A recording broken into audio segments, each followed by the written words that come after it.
What up, everybody? Welcome to Stack BMX Shop's YouTube channel. Today we're going to talk about the Stranger Crux V2 frame. This YouTube channel is going to be a little bit different. You want to be kind of streamlined and really not edited or anything like that. So we're just going to talk about the frame and a couple of other things.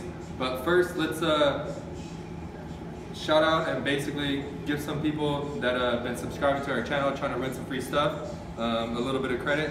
So we want to thank Life with Bracy for subscribing to our YouTube channel and for winning this week's t-shirt. So you win a free Stack t-shirt. So just leave us a comment under the comments and email us at orders@Stack BMX Shop, your email address, or you could DM us on Instagram at Stack BMX Shop. And yeah, thanks for playing. And don't forget, our next contest is at 1,000 subscribers. So make sure you subscribe to us or tell your friends to subscribe to us. When we hit 1,000, we're going to give away a Stranger parts package, including tires, grips, and pedals, some other stuff. And then at 5K, we're going to give away a free bike at the value of $300. So, subscribe to our channel. We're going to keep dropping these as much as we can. But let's talk a little bit about the Stranger Crux V2 frame. So a lot of people want to know what this frame is about and why is it so cheap. Basically, it's a very simple frame. It's made out of full chromoly, but they keep the cost down by not making a signature frame and not adding a bunch of crazy dropouts like invest casting dropouts. They keep it real simple, do basic machine bottom brackets, basic machine head tube. So when you're buying an expensive frame, usually you're buying a lot more added features on the frame. There could be from double butted top tube to a crazy head tube with holes drilled on it for a gyro. It could be fluted seat tube. It could be a different style seat post clamp. It could be invest casted dropouts. It could be various sorts of things. Even the color of the frame. So like if you're getting an oil slick frame, it's going to cost you a lot more compared to like a powder coated frame or something that's raw with no paint on it at all. And I'm talking about raw where there's no clear coat. Not a clear coat, just bare raw frames. Some custom frame makers, they offer that. But this is a basic frame, very inexpensive, like I was saying. It's gonna hold up because it's made out of 4130 chromoly. But the thing is that you're not getting an extra light frame.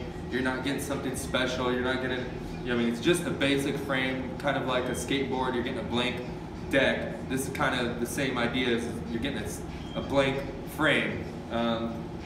This stuff's kind of cool because it helps kids that are on a complete bike and stepping up to an aftermarket frame. So if you break like your complete bike, don't go out there and say, oh, that frame sucks and da-da-da, when you're doing, truck drivers out of the bowl and you're doing a bunch of flyouts, because obviously the frame didn't suck, you just kind of overrode the frame. So give yourself some credit and realize that you're just outriding that complete bike. If you're bending the forks, bars, jacking up the frame, then go to a higher end frame. So with that said, this is a great place to start before going up to something that's about $310 bucks, $350, $400 bucks. So let's talk a little bit about it. This is kind of more of the, how would you say, the new school style street frame, I would say. It's got a little bit steeper head tube. So it's got a 75.5 head tube compared to a lot of the other bikes. There's 74.5 or 75. So it's got a steeper head tube. But please take note that just because the head tube is 75.5 does not mean that it's going to have the steepest head tube. Because what if you throw a 245 tire on the front and you got a 175 on the back? It's going to kick that head tube far back. Same thing with the seat tube and the bottom bracket height.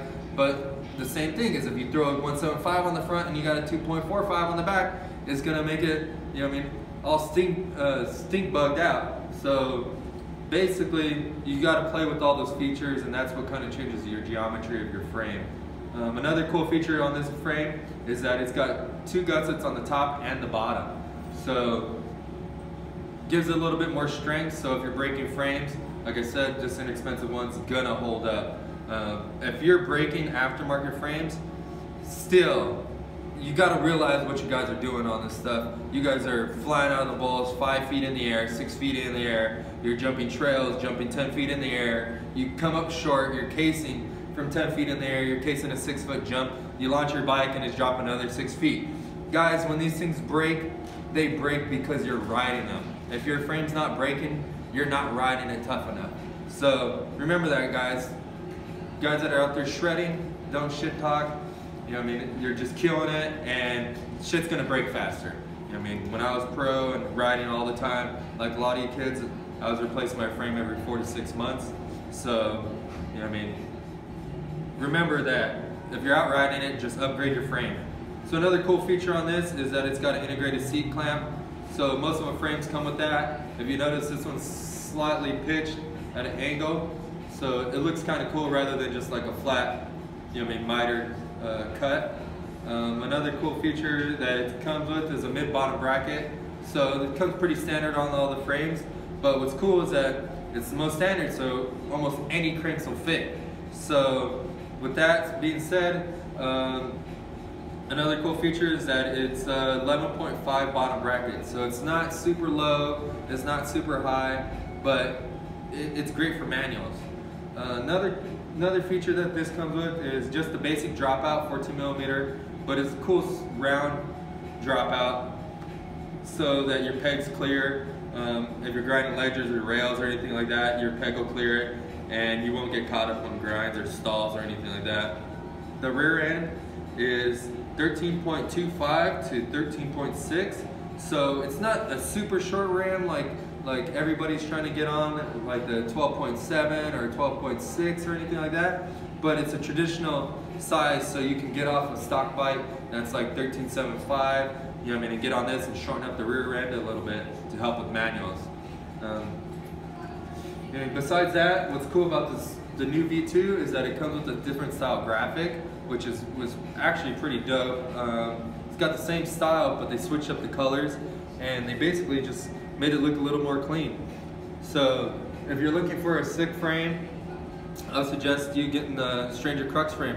If money's a problem, start on something like this and move your way up to the big boys.